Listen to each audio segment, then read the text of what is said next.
Facebook υπάρχουν όλα τα στοιχεία μιας χαλαρής επικοινωνίας συνδυασμένης με τη διασκέδαση.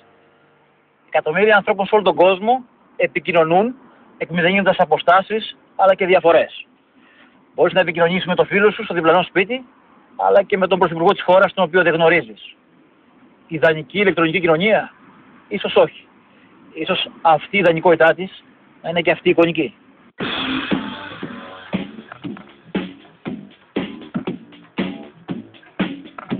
Η απλότητα του Facebook δεν είναι απαραίτητα και η αθωότητά του.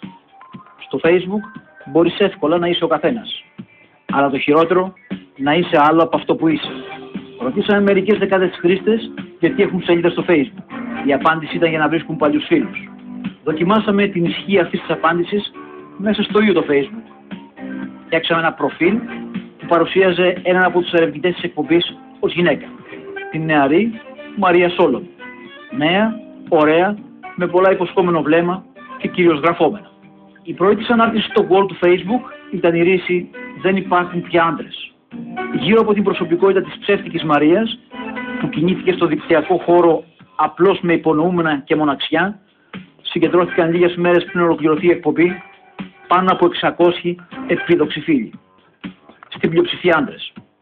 Δεν τους τράβηξε κανένα περιεχόμενο και καμία προσωπικότητα. Η απόγνωση ίσως και η μοναξιά που απλώς επιζητούσε προφάσεις. Η συνομιλία της ανύπρακτης Μαρίας με κάποιον κύριο είναι ενδεικτική. Μανώλη μου, συγγνώμη που δεν απάντησα, δεν πρόλαβα. Όταν το δεις, στείλε μου. Δεν πειράζει, Μαρία. Τι κάνεις? Πρώτη φορά μιλάμε. Μένω στο Ηράκλειο Κρήτης. Είμαι διευθυντής μεγάλου κρατικού οργανισμού. Διευθυντής, Ωραίο πράγμα η εξουσία και η δύναμη. Μου αρέσουν πολύ. Αθήνα, πότε θα έρθεις? Πες μου ημερομηνία, θα κανονίσω. Να σε ρωτήσω, είσαι παντρεμένος? Πάντως να ξέρεις, γενικά είμαι πρόθυμο άτομο. Περιμένω απάντηση και σύντομα, παρακαλώ. Είμαι παντρεμένος, μάλλον εν διαστάση, λόγω πολλών προβλημάτων της καθημερινότητας και της επικοινωνίας. Θες να βρεθούμε για να τα πούμε ή θες να βρεθούμε επειδή μ' αρέσει και σ' αρέσω? Θέλω να βρεθούμε για να τα πούμε και επειδή είσαι κούκλα και μου αρέσει. Οι γυναίκες εξακολουθούν να προσπαθούν να βρουν συναισθηματική κάλυψη μέσα από το διαδίκτυο και το Facebook και οι άντρες προσπαθούν να πούν ότι πέτυχαν πράγματα, ότι έχουν περισσότερους φίλους και ούτω καθεξής. Βλέπουμε ότι κατά κάποιο τρόπο τα στερεότυπα του φύλου αναπαράγονται και στο διαδίκτυο. Και πλέον είναι και ακόμα μια δυνατότητα που είναι εκπληκτικό αν το σκεφτείτε. Μπορείς να κάνεις ένα προφίλ γυναικείο ενός άντρα και να ζήσεις πώς ακριβώς αισθάνεται μια γυναίκα. Όταν το κάναμε αυτό για δοκιμή, τότε πραγματικά έμειναν άφωνοι όσοι το δοκίμασαν. Δεν περίμεναν ποτέ, ας πούμε, ότι μια γυναίκα μπορεί να αντιμετωπίζει τόσες βομολογίες και τόσους κινδύνους μέσα από μια απλή διαδικτυακή κοινότητα. Υπάρχουν μεγάλες αναφορές και στο διεθνές πεδίο, ότι το Facebook έχει γίνει απειλή για πάρα πολλούς ανθρώπους. Όταν ήμουν στην Αμερική πριν από 3 μήνες, υπήρχε μια περίπτωση ενός πατέρα που κατηγορούσε κάποιον που είχε κλέψει τη φωτογραφία της κόρης του με μαγιό, την είχε αλλοιώσει και την είχε συνδέσει με έναν άντρα μαύρο σε έντονη σεξουαλική πράξη. Και λέγαμε τελικά το διαδίκτυο γίνεται όλο και περισσότερο ένα πεδίο δράσης για εκείνους που μάλλον κρύβονται, αλλά έχουν την ανάγκη παράλληλα και να εξομολογηθούν και δεν υπολογίζουν το κόστος αυτής της έκθεσης σε μια πραγματική διαχείριση που παρεμβαίνουν στην προσωπική τους ζωή. Τα 6 μόλις χρόνια λειτουργεί στην ιστορία της ανθρωπότητας. Οι σημερινοί κοσάριδες είναι τα παιδιά.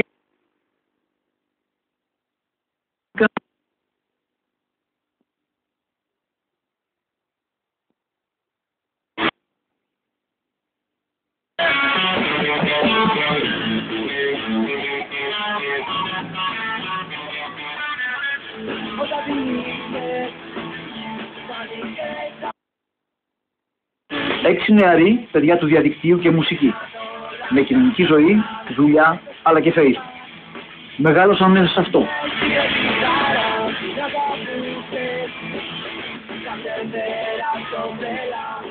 Μέλη των συγκροτημάτων Ska Bunkies και Looming Titties έχουν και την ωριμότητα να μιλήσουν με άλλους όρους για το Facebook.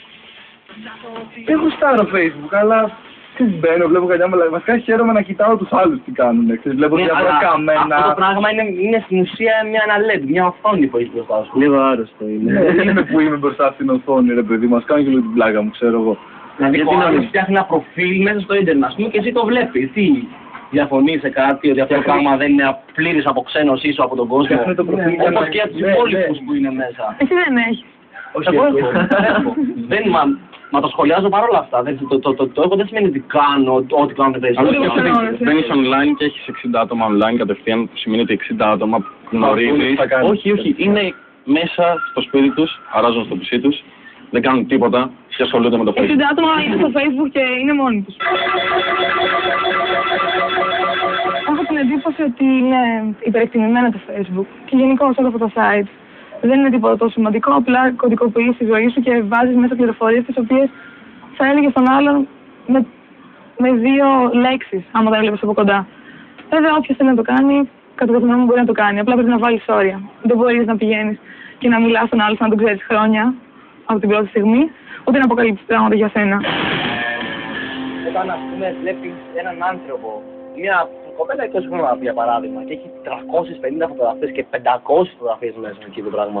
Αυτό προφανώς σημαίνει ότι θέλει να δειχτεί. Θέλει κάτι να δείξει. Αυτό το πράγμα όμως δεν το κάνουν. Αυτό δεν είναι ένα στο χίλια, φίλε. Δηλαδή, άμα δεις το είναι όπως ότι ο κάθε άνθρωπος ένα προφίλ έχουν πάνω από 200 φωτογραφίες. Τα πάντα, διακοπές, φίλους, ιστορίες, τα πάντα όλα. Οτιδήποτε υπάρχει, αντί να το τυπώνουν, το βγάζουν πάνω στο ίντερνετ. Είναι μια εναλλακτική μορφή Big Brother. Εγώ δεν έχω κάποιο ιδιαίτερο πρόβλημα με το Facebook, αλλά δεν έχω Facebook. Μου φαίνεται λίγο ψεύτικο. Προτιμώ όταν είναι να γνωρίσεις και να στρέφεσαι με κόσμο, είναι καλύτερο να το κάνεις face to face. Τράβηξε γιατί μπορούν να βρεπόμενες και γιατί μπορώ να μιλήσω με ανθρώπους που δεν θα μιλούσαν με ανθρώπους. Η παγίδα σε αυτό το πράγμα είναι ότι αν μπεις φίλε μέσα και ασχοληθείς με αυτό, αναγκαστικά σε τραβάει μέσα. Σε τραβάει γιατί δεν είναι όπως τα παιχνίδια, υπάρχει διαδραστικότητα, έχεις άνθρωπο ρε φίλε, απέναντι σου κάθε φορά. Οκ, και πρόσεξε τώρα, μπορείς εκεί μέσα να φτιάξεις άλλο χαρακτήρα από αυτό που είσαι στην πραγματικότητα.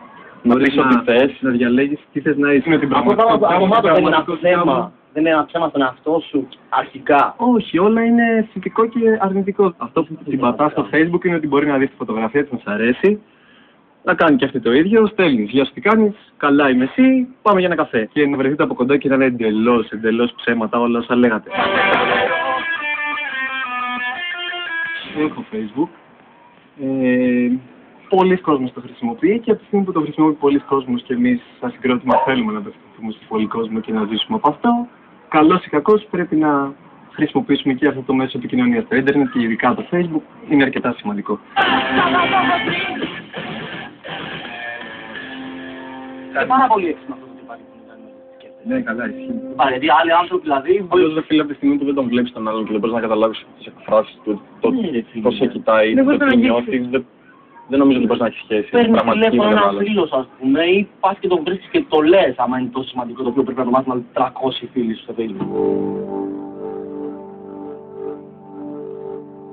Είχα κάνει Facebook κάποια στιγμή το 2007-2008, αλλά μπήκα, ψιλοασχολήθηκα, δεν μου τράβηξε το ενδιαφέρον και προσπάθησα να διαγράψω το account, αυτό που είχα φτιάξει τέλος πάντων. Καταστράφηκα λίγο γιατί έπρεπε να σβήσω ό,τι είχα κάνει, ό,τι φωτογραφίες είχα ανεβάσει, έπρεπε να αλλάξω το mail, έπρεπε να φτιάξω ένα καινούριο mail για να μην μπορούν να με βρουν, γενικότερα να μην υπάρχω. Δεν υπάρχει λόγος να ασχολείσαι με αυτό σοβαρά στη ζωή σου και να δίνεις έμφαση σε πράγματα τα οποία είναι καθαρά εικονικά.